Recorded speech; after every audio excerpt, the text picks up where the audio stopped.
Right. The Danish people did not come up with what it Yeah. means. Like, They used the same word. like blog. You know, blog didn't exist. Twitter, to friend someone. You know, friend existed from Old English, but to friend someone, right, it wasn't a verb. So this is good. So the history of the world is in the spelling. There's a story about how King Henry, when they were starting to stabilize some of the spelling because of printing one of the first dictionaries, when King Henry was having a big fight with the Pope. Okay, the Pope, why were they fighting? Because King Henry kept... Yeah. So King Henry is chopping off their heads, right? And the Pope says, stop chopping off heads and killing people. And so when they're starting the new dictionary, King Henry says, do not let English look like Italian and Latin, like they speak in Italy. So Italian words all end with a vowel. Like think of pizza, Italia, you know, linguine, macaroni, they all end with a vowel. So King Henry chopped off the vowels. And so instead of spelling city with like C-I-T-E, cité, he changed it to a Y, which I think that's when they invented the Y. Now, I'm not positive about that part of the story. I think that's when the Y is a newer letter. And so instead of, like Italia, we took their name of their country. Why did we do this? You know, we took the name of their country, Italia, and changed it to Italy. And Roma, and made it say Rome, a silent E. I guess King Henry said you can make a silent E. I mean, I don't really know the whole story, but it's just cool that the history of the spelling, is here, it's in the world. And so then, this thing about making an I bridge, I want to teach our students, I want to just teach it like I teach to you, as though you were my students. Here's your eyes, and anybody you're talking to, here's their eyes. And when we talk to each other, our words walk across this bridge. Can you put your arms out to be a bridge with me? Yay. So my words are going to walk across the bridge to get into your brain. So here's this bridge, and the words walk, walk, walk, walk, and then your words, can you give me a bridge back? They walk, walk, walk, walk back to my brain. And what if I'm like looking at, I'm so glad to be here. Is this a good bridge? No. Oh my gosh, what happened? The bridge broke. And what happened to all of our words? I'm going to move that out of the way here. Yeah, all of our words just fell down here into the water. And what do you think was in the water?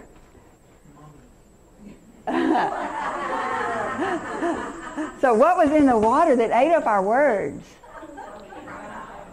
An alligator. I knew you could tell. I'm a very good artist. And maybe there was even a vicious shark down there that ate our words. Now, when you're a student, I want, like all of y'all are, all my students here, when you're in school, I want you to glue your eyes to your teacher. Glue your eyes to whoever is talking. Whoever, when you're friends with someone, glue, can you tell me that? Tell me, glue your eyes. Yes, because what if you're in school and you glue your eyes and so your teacher, all those words get into your brain? Do you think you'll learn better than if you weren't looking? I think so too. And if you're making friends with somebody, do you think maybe you can make friends better if you're looking? Because I can see your face and your smile, and if you suddenly look at me like, you know, I know that maybe you don't like something, or you don't, or, you know, I can know that from seeing you, and that's how we make friends. And I do a whole talk on teaching social skills, and I love that. I don't know if any, let me know if you ever wanted that, because this is part of it. But this is how we make friends, and it's an emotional connection.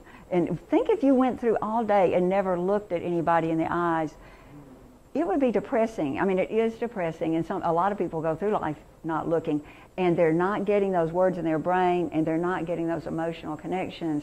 And I so much think about one child, a teenager, a 17-year-old boy years ago that I saw one Monday I was seeing him for orthodontic issues, tongue posture, and helping his teeth. And so this was about 20 years ago. And we worked on the orthodontic stuff, on his tongue posture, and I just noticed he didn't ever look at me. And he looked very unconfident. I mean, does this make me look very confident? No. Right. And it just makes you look kind of like you don't know what to think about this person. Do they really know what they're talking about, or do they care, or do they wish they weren't here? You know, and so this boy, I couldn't tell about him, and so I gave him my beautiful work and talked about it. And so the next Monday when he came back, he said, as he was leaving, because we were working on the orthodontic stuff, as he was leaving, he said, "I've been happier this week." And I said, "Why?" Because I thought I knew. And he said, "Because I've been looking at people." And it just still makes me have chills, because it's that powerful. It is like very powerful. So the social skills thing, let me know if you ever want that. We could talk about it, because it's a fun talk. And then I've recently just decided that this iBridge is important with reading. I mean, it just hit me that iBridge can apply to reading. And so I've talked to my kids now about make an iBridge with every word, make an iBridge with every syllable, make an iBridge with every vowel. I like to so much point out, I want you to pound your heart, that every vowel is the heart of another syllable.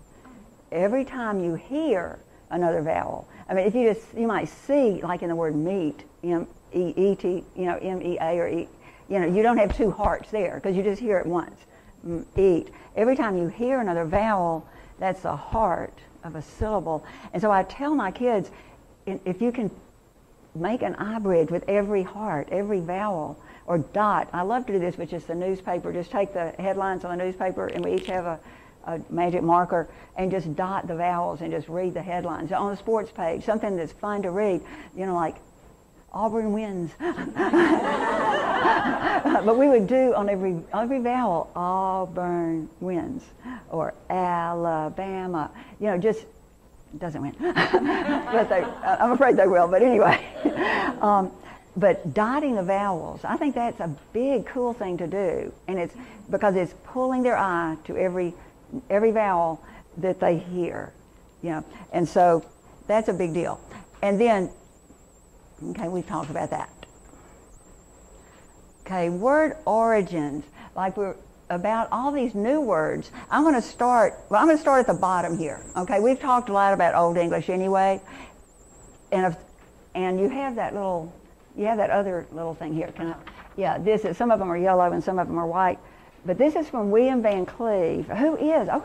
This is who's going to speak January 23rd at the Winfrey, and he let me use this out of his book that he sells. Okay, William is very into practical teaching stuff. And I'm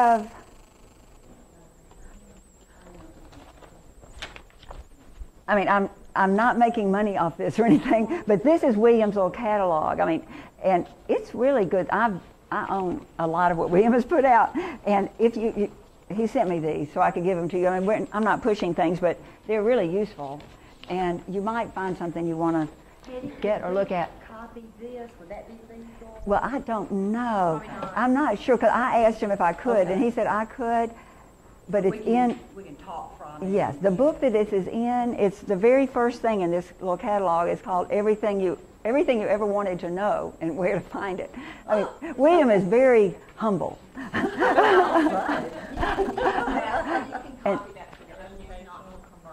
Oh, okay. We have a lawyer. Yeah, Irene's a lawyer. Yeah. If you're not doing it for profit. Okay. It's okay? It's okay to use that as like a resource. Okay, good.